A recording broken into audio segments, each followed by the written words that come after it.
Pierre Poilievre is making a dramatic comeback. After last night's by-election in Alberta's Battle River Crowfoot, Poilievre secured more than 80% of the vote, crushing the competition. The next runner-up, an independent candidate, barely managed 10%. This landslide victory marks Poilievre's official return to the House of Commons after losing his Carleton seat earlier this year. Starting in September, he will once again take his seat, this time with renewed energy, momentum, and a clear message. His comeback wasn't just political, it was deeply personal.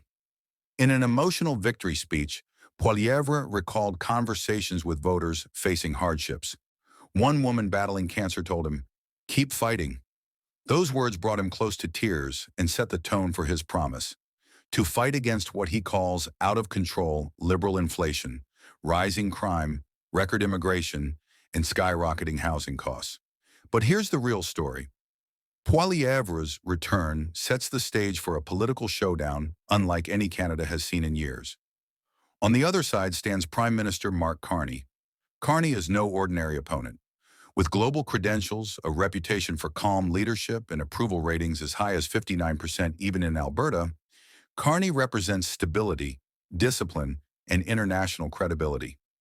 Where Poilievre thrives on fiery rhetoric and populist anger, Carney positions himself as the unifier, the steady hand Canadians may be looking for. Even after the by-election, Carney extended an olive branch.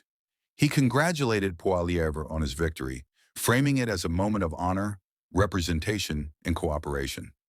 But let's be honest, cooperation between these two is unlikely.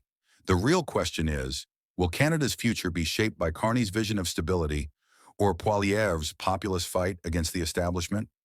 When Parliament resumes, Canadians won't just be watching debates, they'll be witnessing a collision course that could define the country's next chapter. Stay tuned, because this is only the beginning.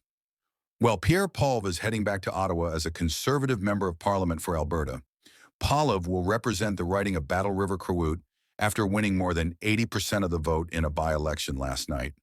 The next runner-up was an independent candidate who received about 10% of the vote. The Conservative leader winning a by-election Monday night in one of the safest Conservative seats in the country to get back into the House of Commons starting in September. Pierre Poilievre is back after losing his Carleton seat earlier this year. His decisive by-election win in Battle River Crowfoot marks a dramatic return to the House of Commons.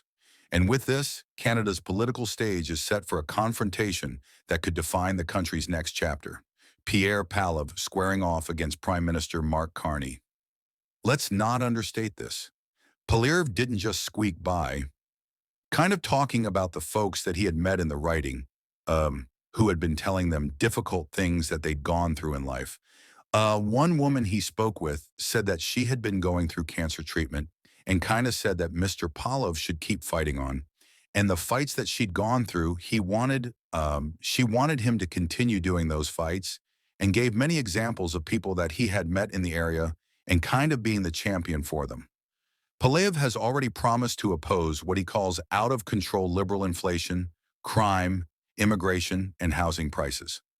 His goal to position himself as the champion of ordinary Canadians, pushing for what he brands as safe streets, secure borders, and bigger paychecks. But here's where things get interesting. Pierre Poilievre's victory doesn't put him against just any liberal leader. He's now facing Mark Carney, a man with global credentials, a reputation for calm competence, and strong approval ratings even in Alberta. You know, we look at the polls and the Liberals are slightly more popular than they were during the election. Mr. Carney's own positivity in terms of the numbers and favorability levels has been quite good too. Even here in Alberta, a province where generally Liberal prime ministers don't do very well. Right now, Mr. Carney has 59% approval relative to his negatives at this point in time. So he's starting at a dot. This was today's important update. We want to make it absolutely clear that our videos never include any kind of misinformation. Canadian Nexus is dedicated to bringing you verified and trustworthy news from across Canada, from politics to society and everything in between. If you value truth and facts, you're in the right place. If you enjoyed the video, please like, share your thoughts in the comments, and don't forget to subscribe to the Canadian Nexus channel. Thank you.